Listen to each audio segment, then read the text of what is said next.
बच्चों, आज की क्लास को हम जनरल स्टडीज़ की जो most important multiple choice questions हैं, जो कि पीसीएस में आए हुए हैं और या फिर किसी और परीक्षा में आए हुए हैं, तो जो भी important multiple choice of questions है उसकी सीरीज़ को स्टार्ट कर रहे हैं।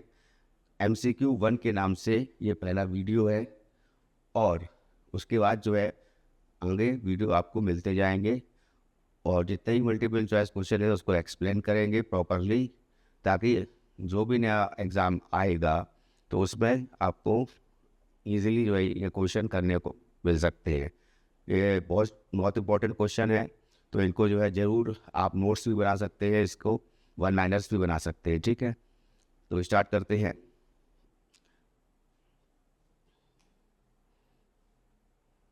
Who among the following translated 300 volumes of Sanskrit books collected by Firoz Tughlaq during the campaign of Nagarkot? निम्नलिखित में से कौन फिरोज शाह तुगलक के नगरकोट अभियान के दौरान संग्रहित 300 संस्कृत पुस्तकों का अनुवाद किया था? जिसने वो था अजीजुद्दीन खान। बात करेंगे फिरोज तुगलक की, तो फिरोज तुगलक जो है पहले गयासुद्दीन तुगलक आया था, फिर मोहम्मद बिन तुगलक आया, फिर फिरोज तुगलक आया। फिरोज तुगलक का शासनकाल 1351 से 1388 तक था। फिरोज तुगलक बेसिकली जो है इसने बहुत से नगर बसाए थे, जिसमें जैसे फिरोजपुर है पंजाब का, हिसार है हरियाणा का, और फतेहाबाद है, फिरोजाबाद है उत्तर प्रदेश का, और जौनपुर है उत्तर प्रदेश में ही जौनपुर पड़ता है, ठीक है ना, पूर्वांचल में। तो ये कुछ नगर थे जो इसने बसाए थे।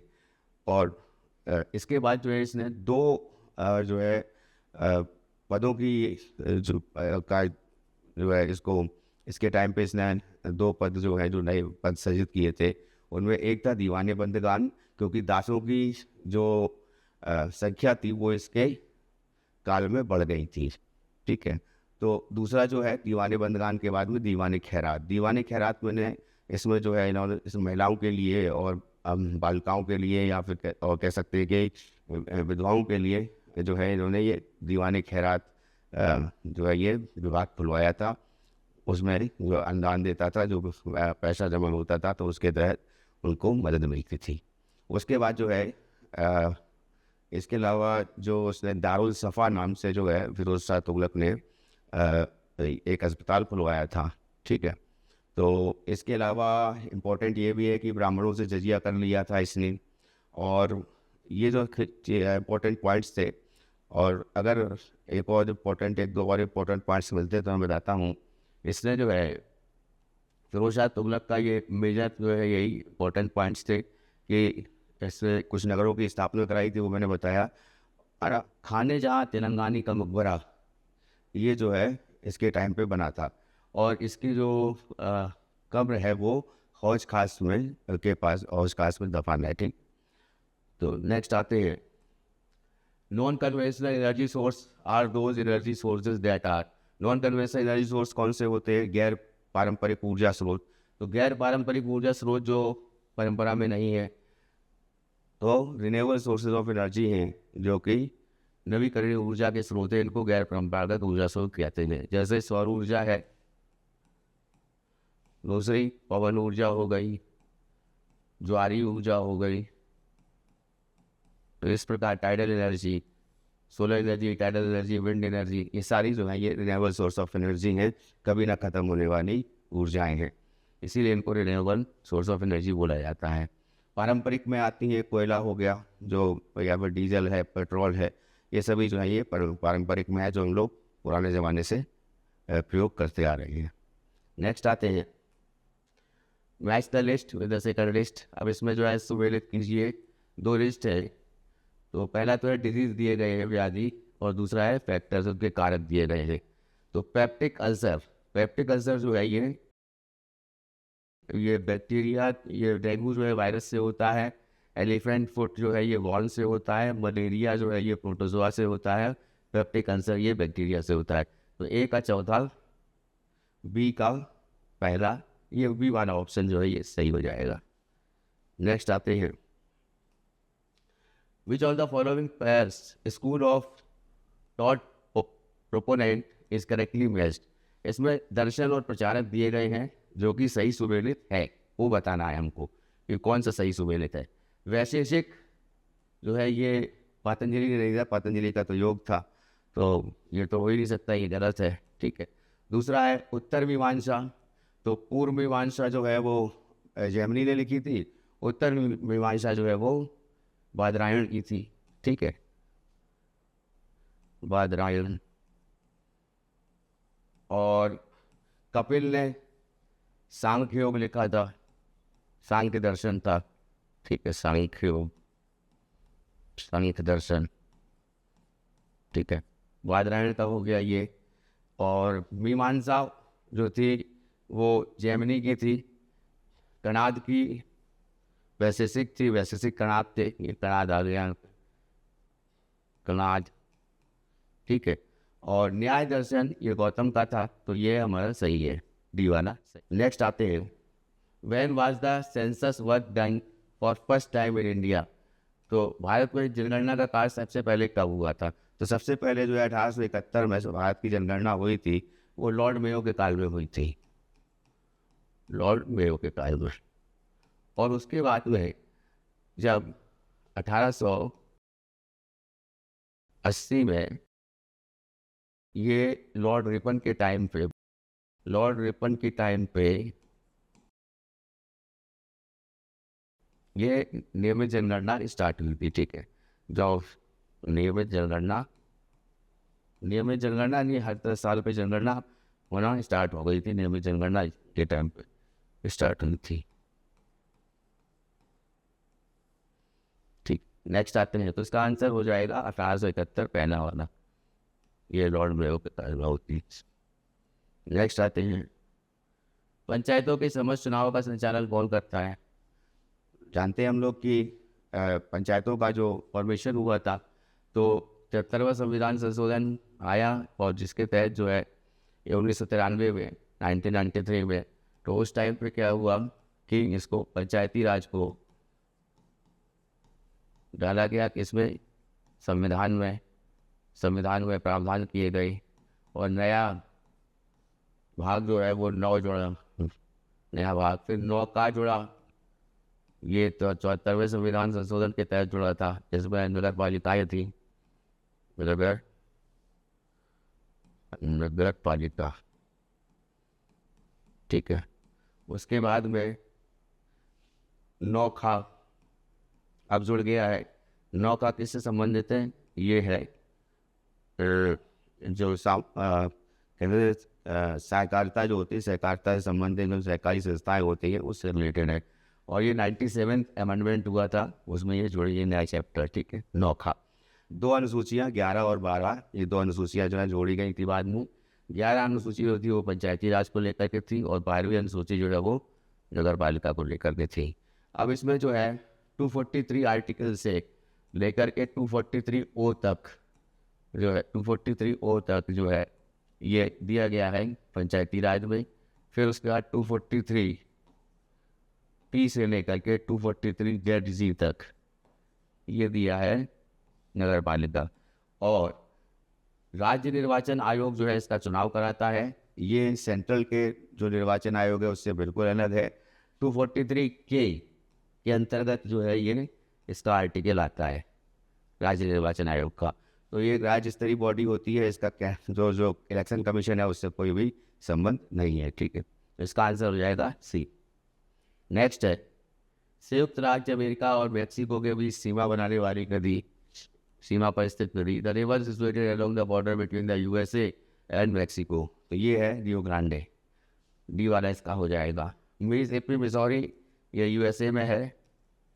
कोलोराडो नदी ये साउथ अमेरिका की नदी है, दक्षिण अमेरिका की, ठीक है, कोलोराडो है। और अमेजन नदी जो है ये बाई वॉल्यूम अगर बात करें आयतन को लेकर के सबसे बड़ी नदी है।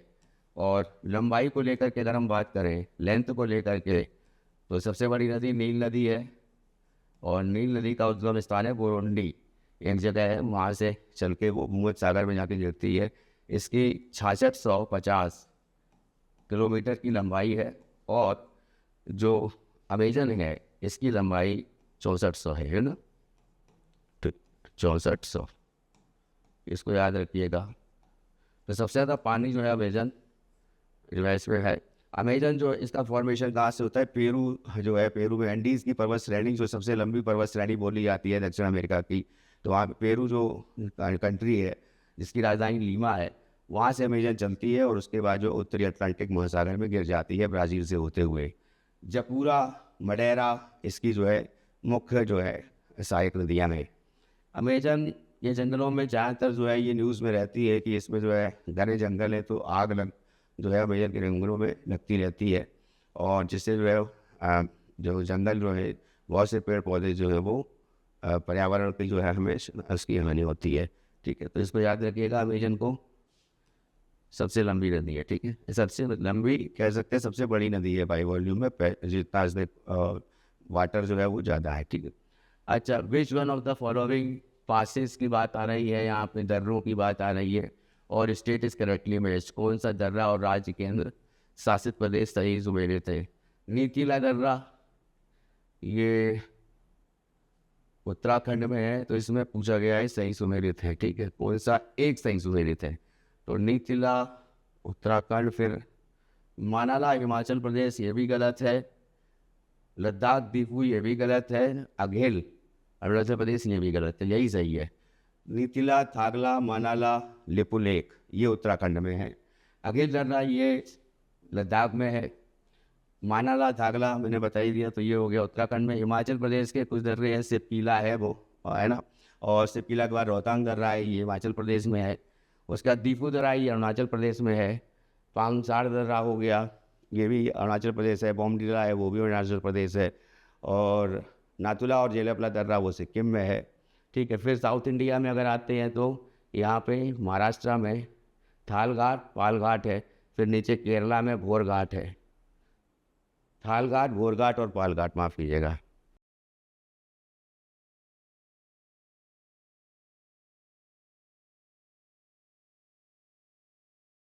थाल घाट, घोर घाट और पाल घाट, ये सही हो जाएगा। तो ये केरल में है पाल घाट, ये ठीक है। और सैनकुट्टा दर्रा जो है वो महाराष्ट्र में है। ठीक है, तो ऐसे और भी दर्रे हैं, तो उसकी लिस्ट जो है वो वेबसाइट पर अवेलेबल है हमारी। और हमारी वेबसाइट जो है aurastudy.in और aurastudy.com, इसका लिंक जो है वो दे रखा है, इसको लिखने की ज़रूरत नहीं है।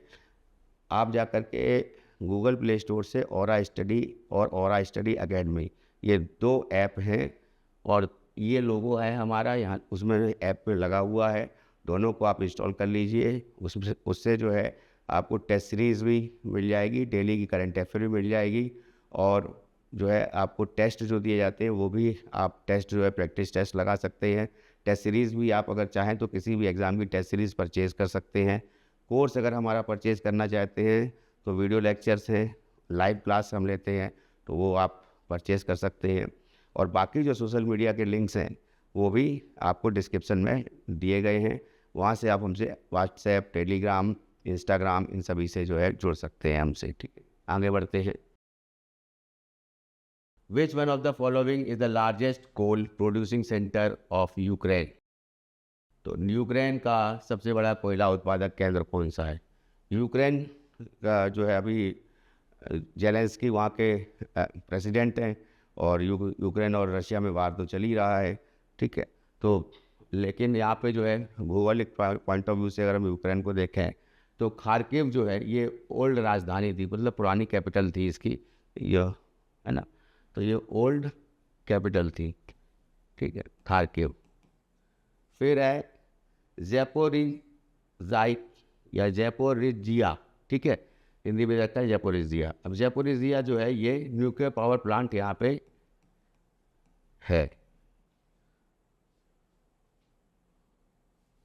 न्यूक्लियर या बोल देंगे हम उसको, जो परमाणु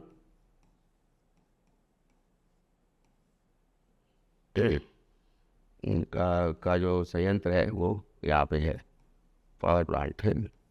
उसके बाद में डोनट्स और डोनवास, याद रखिएगा, डोनट्स एंड डोनवास, डोनवास भी है, डोनवास। ये दोनों जो है जगह ये कोयला के लिए जानी जाती हैं। कीव यूक्रेन की राजधानी है, और जयपुर इज़्ज़िया को लेकर एक बहुत इम्पोर्टेंट पॉइंट और है, परमाणु संयंत्र तो है ही है यहाँ पर। ये जो है डैनीपर नदी के किनारे बसा हुआ है, ये याद रखिएगा, डैनीपर नदी के किनारे बसा हुआ है, ठीक है। नेक्स्ट आते हैं, अच्छा इसकी कीव राजधानी है और मुद्रा क्या है इसकी यूक्रेन की?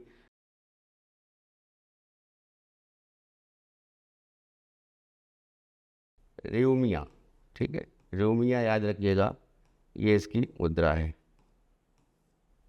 नेक्स्ट आते हैं,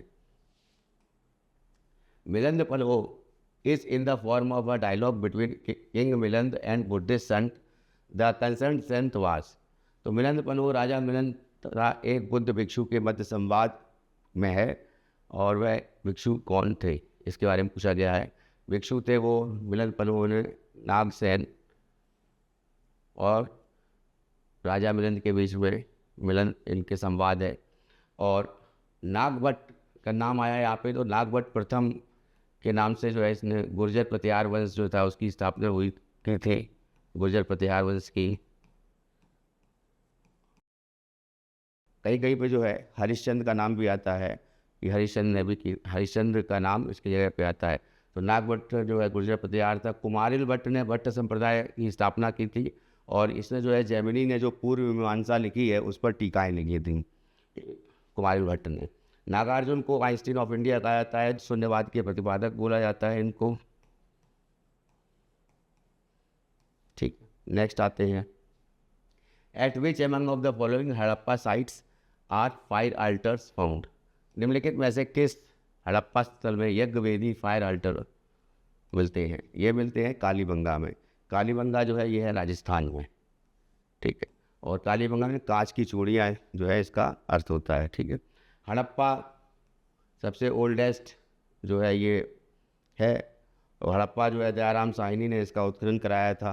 और उस समय जो है हड़प्पा सभ्यता जो है ये स्थल जो है हड़प्पा और मोहनजोदड़ो दोनों जो है पाकिस्तान में चले गए हैं। मोहनजोदड़ो का उत्खनन जो है वो राखलदास बनर्जी ने कराया था, राखलदास बनर्जी ने, ठीक है। और बनर्जी, और राखी गढ़ी सबसे बड़ा स्थल है जो इंडिया में है, हरियाणा में, ये राखी गढ़ी है हरियाणा में, ठीक, याद रखिएगा इसको। हड़प्पा रावी नदी के किनारे है, कालीबंगा घग्गर नदी के किनारे है, मोहनजोदड़ो नहीं, हड़प्पा जो है वो, हाँ मोहनजोदड़ो जो है वो सिंध नदी के किनारे है, और राखी गढ़ी ये जो है सरस्वती नदी, याद रखिएगा, जो नदी लुप्त हो गई सरस्वती नदी उसके किनारे राखी गढ़ी है।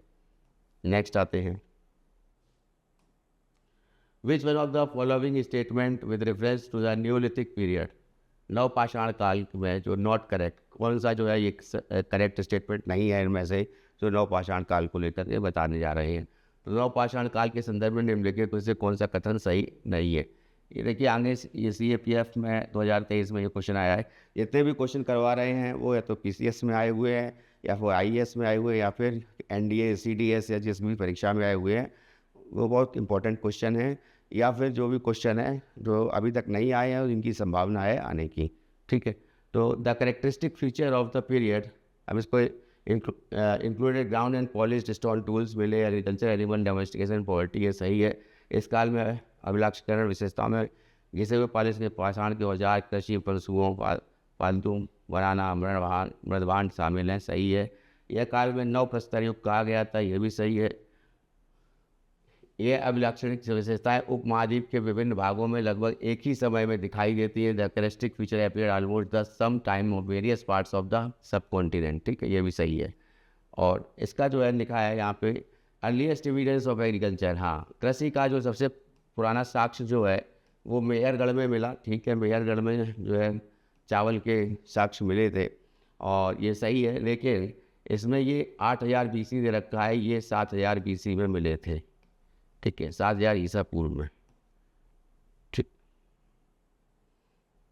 20वीं है मेहरगढ़ से प्राप्त हुए हैं। उसके बाद आते हैं नेक्स्ट भाई, निम्न कथनों पर विचार कीजिए। अंतिम मौर्य शासक बैदरथ था, उसकी हत्या करके प्रधान सेनापति पुष्यमित्र शुंग ने की थी, ये सही है। दूसरा है अंतिम शुंग राजा देवभूति की हत्या ब्राह्मण मंत्री वासुदेव कंडम ने की थी, तो उस शुंग वंश के बाद कंडम वंश आया था, और ये भी सही है। और उस राज सिंहासन को हत्या लिया था। फिर आंध्र ने, या आंध्रभृत जिनको बोला जाता है, सातवाहन, उन्होंने कंडव राजवंश की अंतिम शासक को पद वंचित किया था, यानी पद से हटा दिया था। तो सातवाहन का जो है वो उनका जो संस्थापक कौन था इनके सातवाहन का, वो था सिमुख। ठीक है, तो इसमें तीनों जो है वो करेक्ट हैं।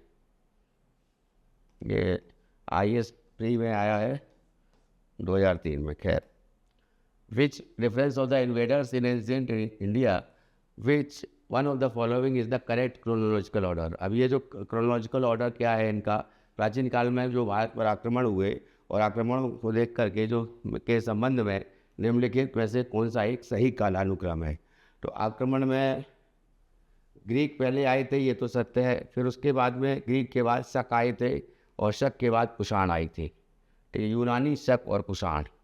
ग्रीक्स आए, उसके बाद शक आए, और उसके बाद कुषाण आए थे।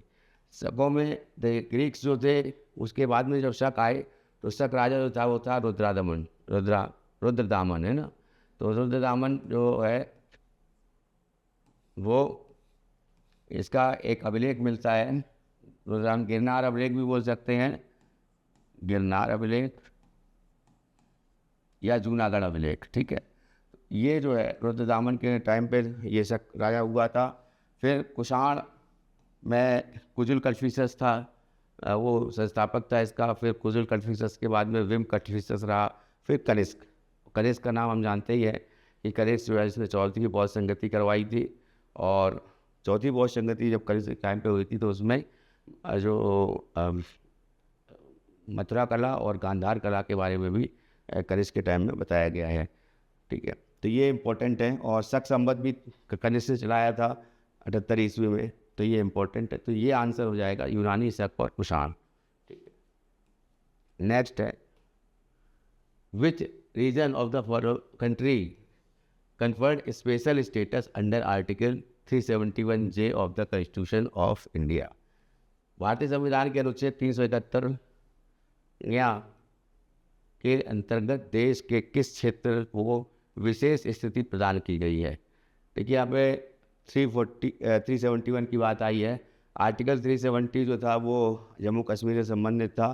ठीक है, तो उसमें जो है चेंजेस करके उसको संविधान से अलग किया गया है। उसके बाद में 371 जो है ये आदिवासी जो क्षेत्र हैं या सामाजिक और आर्थिक रूप से जो पिछड़े क्षेत्र हैं उनको लेकर के वहाँ ये 371 आर्टिकल बना। तो 371A से लेकर के ये स्टार्ट होता है। तो 371A जो है वो है नागालैंड के लिए, समझ लीजिएगा इसको, नागालैंड। 371B जो है वो असम के लिए है।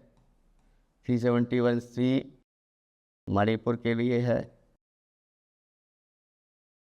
डी जो है वो, डी और ई ये आंध्र प्रदेश और तेलंगाना के लिए है। आंध्र प्रदेश और तेलंगाना, और इसमें जो है ई जो है इसमें सेंट्रल यूनिवर्सिटी की फॉर्मेशन की बात की गई है, केंद्रीय विश्वविद्यालय के फॉर्मेशन की बात की गई है। ठीक है, विश्वविद्यालय। फिर एफ है सिक्किम के लिए, वहाँ के जो जनजातियाँ हैं या फिर वहाँ का जो सामाजिक और आर्थिक जो पहनावा है या फिर सामाजिक आर्थिक स्टेटस है उसके लिए उनको विशेष प्रावधान जो है वो संविधान में किया गया है। फिर उसके बाद में जी जो है ये मिजोरम के लिए है, और एच जो है ये अरुणाचल प्रदेश। हाँ, और आई जो है वो गोवा के लिए है, और जे हैदराबाद और कर्नाटका के लिए है। ठीक है, तो ये वाला आंसर जो जे है यही क्या हो जाता है। ठीक, ये ज्ञान है, तो आंसर इसमें हो जाएगा हैदराबाद और कर्नाटक, ये वाला। ठीक है, बी आंसर इसका हो जाएगा। नेक्स्ट आते हैं, which of the following indicators is not used to calculate human development index. बहुत इंपॉर्टेंट क्वेश्चन है। HDI जो है ह्यूमन डेवलपमेंट इंडेक्स, मानव विकास सूचकांक, तो निम्नलिखित सूचकांकों में से कौन सा मानव विकास सूचकांक HDI की गणना में सम्मिलित नहीं किया जाता है। सबसे पहले तो जान लीजिए कि ह्यूमन डेवलपमेंट इंडेक्स जो है ये UNDP संस्था है, यूनाइटेड नेशंस डेवलपमेंट प्रोग्राम, इसके द्वारा जारी किया जाता है। अमर्त्य सेन का नाम जो है इंग्लिश में लिख देते हैं, अमर्त्य सेन, ठीक है। अमर्त्य सेन, इनका नाम एक तरह से UNDP के द्वारा HDI इंडेक्स है, ह्यूमन डेवलपमेंट इंडेक्स, इसको इसके फाउंडेशन के लिए इनका नाम जाना जाता है। तो फाउंडिंग मेंबर रहे हैं इसके, और मानव विकास सूचकांक में इन्होंने अपना योगदान दिया है अमर्त्य सेन ने। तो ये आता है जीवन प्रत्याशा पहला, लाइफ एक्सपेक्टेंसी, फिर एजुकेशन, और फिर पर कैपिटा इनकम, प्रति व्यक्ति आय। ये तीन जो है ये जो इनकी गणना जो है वो की जाती है HDI के लिए। तो सोशल इनइक्वलिटी की इसकी नहीं है, ठीक है। तो इसमें पूछा गया है सम्मिलित नहीं है, तो इसका आंसर हो जाएगा डी, ये डी वाला जो है ये आंसर हो जाएगा। बाकी ये अमर्त्य सेन का नाम इसमें आता है, बहुत इंपॉर्टेंट है। ह्यूमन डेवलपमेंट इंडेक्स UNDP निकालती है, तो ये भी इम्पोर्टेंट है, तो इसको जो है ज़रूर याद रखिएगा। नेक्स्ट आते हैं, which of the following committee recommended the poverty line based on nutritional requirement exclusively. निम्नलिखित समितियों में से किसने मात्र पोषक तत्वों की आवश्यकता के आधार पर गरीबी रेखा का निर्धारण किया। तो यहाँ पे 4 दे रखी है, अलग committee, Lakdawala committee, Tendulkar committee और Rangarajan committee.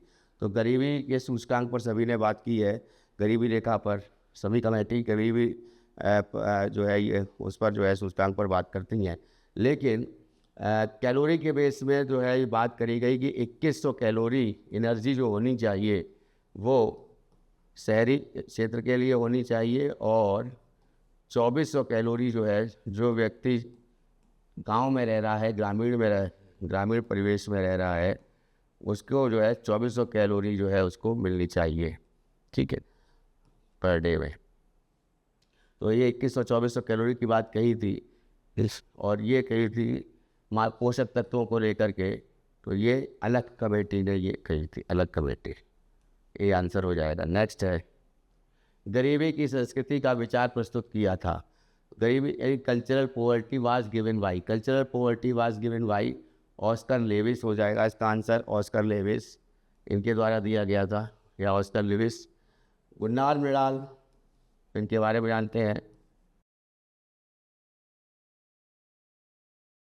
Theory of money, ये किताब इन्होंने लिखी, और theory of money and economic fluctuation, इसको याद रखिएगा, इकोनॉमिक फ्लक्चुएशन,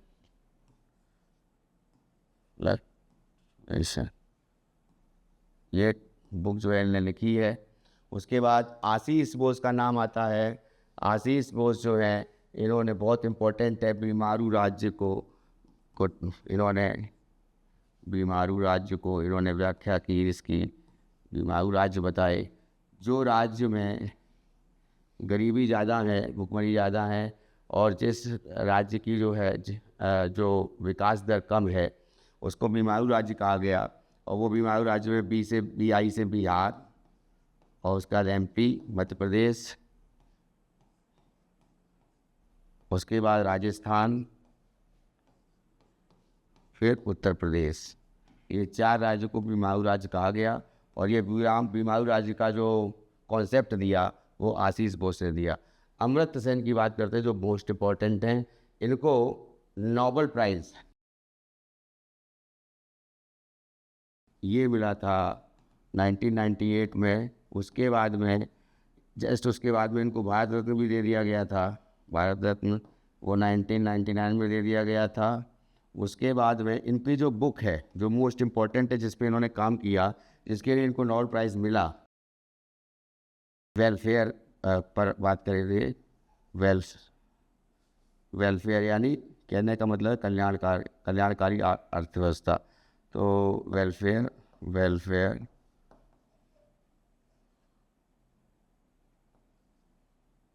इसको वेलफेयर होगा, वेलफेयर इकोनॉमिक्स की बात करेंगे, ठीक है। कल्याणकारी अर्थव्यवस्था पर इन्होंने बात कही थी, और WEL ही होगा, है ना, वेलफेयर। और यहाँ पे जो है WEL है, WELF, वेलफेयर। तो ये जो है ये क्या नोबेल प्राइज़ का बात है, हाँ ठीक है। तो ये अमर्त्य सेन, और अमर्त्य सेन जो है जब नालंदा यूनिवर्सिटी बनी या उसको नालंदा यूनिवर्सिटी जब बनी थी, तो नालंदा यूनिवर्सिटी अगर हम हिस्ट्री में जाने तो कुमारगुप्त ने इसका फॉर्मेशन कराया था। और जो बाद में हर्षवर्धन के टाइम पे जो हैंसांग आया था, इत्सिंग आए थे, ये सभी जो है नालंदा यूनिवर्सिटी में ही पढ़ने आए थे।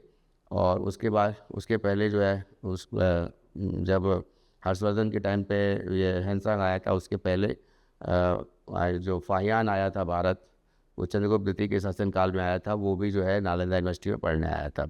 अब दूसरी बात करते हैं कि नालंदा यूनिवर्सिटी जब उसको जो है दोबारा कंस्ट्रक्ट किया गया वर्तमान में, तो उसके पहले जो है चांसलर बनाए गए थे अमर्त्य सेन, ठीक है। और वहाँ पे क्या होता है, बुद्धिस्ट स्टडीज़ कराई जाती हैं, ठीक है। नेक्स्ट आते हैं, consider the following events and arrange the in chronological order. निम्नलिखित घटनाओं पर विचार कीजिए और उन्हें क्रमानुसार व्यवस्थित कीजिए। ये 4 घटनाएं हैं। नाबार्ड की स्थापना ये 1982 में हुई थी। उसके बाद SHG यानी सेल्फ हेल्प ग्रुप, यानी स्वयं सहायता समूह, इसलिए जो है 1992 में हुई। किसान क्रेडिट कार्ड योजना ये 1998 में इसको निकाला गया था। किसानों को जो है क्रेडिट कार्ड दिया गया था, जिसके माध्यम से जो है वो ऋण जो है ले सकते थे। और क्षेत्रीय ग्रामीण बैंकों की स्थापना ये 1975 में हुई थी। तो सबसे पहले हो जाएगा तो 4, फिर 1, फिर 2, फिर 3, यानी ए वाला आंसर इसका सही हो जाएगा। नेक्स्ट आते हैं, फायर अलार्म में निम्नलिखित में से किसका उपयोग किया जाता है। फायर अलार्म में फोटो सेल का ही प्रयोग किया जाता है, ठीक। इसका आंसर हो जाएगा ए। नेक्स्ट है, विच one of the following substance is not synthetic. इनमें से कौन सा सब्सटेंस कृत्रिम पदार्थ या सिंथेटिक नहीं है। तो फिब्रिन जो है हेमोग्लोबिन में पाया जाता है, फिब्रिन।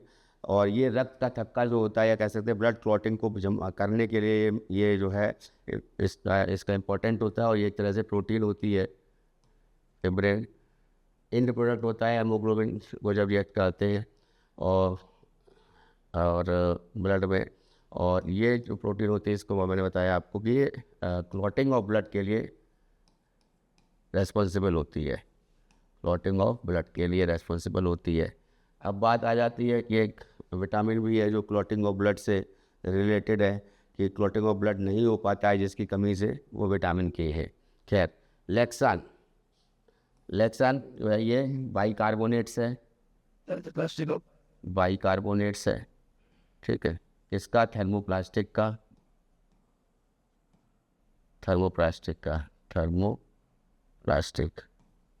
उसके बाद नियोप्रीन, ये सिंथेटिक रबर, पहली सिंथेटिक रबर बनी थी नियोप्रीन, इसको कहा जाता है सिंथेटिक रबर, ठीक है। और उसके बाद जो है टेफ्लॉन जितने ही बर्तन होते हैं तो कोटिंग, जैसे फ्राई पैन होता है या फिर कुकर होता है, बर्तनों पे जो कोटिंग होती है वो टेफ्लॉन की होती है। इसको पॉलीटेट्रा फ्लोरोएथिलीन बोला जाता है, फ्लोरोएथिलीन, ठीक है। नेक्स्ट आते हैं, which of the following rivers take the U turn at the Namcha Barwa and enters India.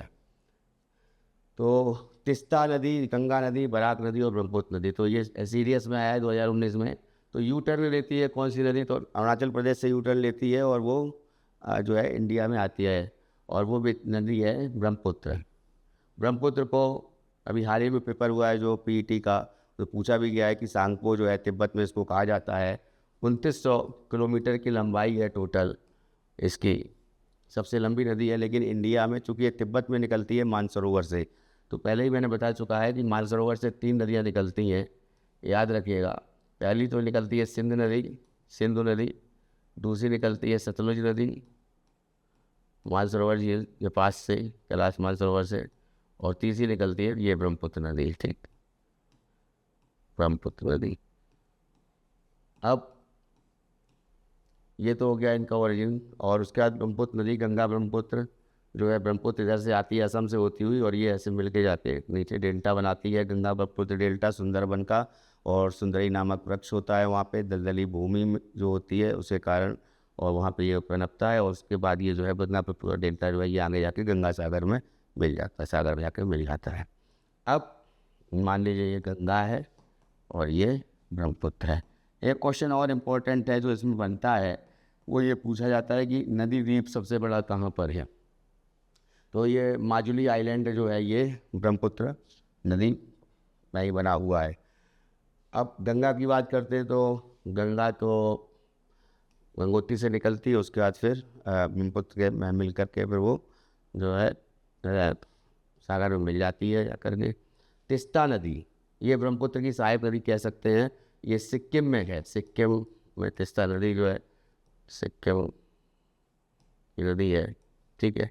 और बराक नदी ये मणिपुर में है, और मणिपुर से होती हुई ये बांग्लादेश में जाती है, बराक नदी मणिपुर। नेक्स्ट आते हैं, which one of the following reverse is not the part of the Indian Ganga river basin. कौन सी एक नदी भारतीय गंगा नदी बेसिन का हिस्सा नहीं है। अब इससे पूछा गया है कौन सी नदी भारतीय गंगा नदी की बेसिन का हिस्सा नहीं है। तो पुनपुन रिवर, ये जो रिवर है ये झारखंड में बहती है, और झारखंड में बहती हुई ये गंगा में मिल जाती है, ठीक है। तो ये तो है। अजय रिवर, अजय रिवर जो है ये वेस्ट बंगाल में और प्लस उड़ीसा में ये फ्लो करती है, बहती है, और वहाँ से बहती हुई अजय नदी गंगा में मिल जाती है। जालंगी नदी, ये भी गंगा की रिवर है, ये भी वेस्ट बंगाल और उड़ीसा में बहती है, उड़ीसा में। और ये दोनों हुगली नदी की सहायक है, ठीक है। और जोंक नदी जो है ये जो है ये महानदी की सहायक है, ठीक है। तो ये जो आंसर हो जाएगा, ये छत्तीसगढ़ में बहती है जोंक नदी, ये महानदी की सहायक है, डी आंसर इसका हो जाएगा। नेक्स्ट है, example of Indian drainage river माफ कीजिएगा, अंतःस्थलीय अपवहन नदी का उदाहरण है। यानी कहने का मतलब है जो सागर में जाके नहीं मिलती है। तो नर्मदा तो जाकर के मिलती है, अरब सागर में मिलती है। घग्गर जो है इसको जो है घग्गर को माफ कीजिएगा, ये सरयू नदी को भी कहा जाता है। अयोध्या में जो है कृष्णा नदी, ये इसका जो है ये महाबलेश्वर से निकलती है। तो ये तीन तो हो गई। माही नदी जो है ये कर्क रेखा को 2 बार काटती है, ट्रॉपिक ऑफ कैंसर को 2 बार काटती है, तो ये याद रखिएगा, माही नदी। और ये नदी ही जो है वो अपवहन नदी कहलाती है, अंतःस्थलीय अपवहन नदी कहलाती है।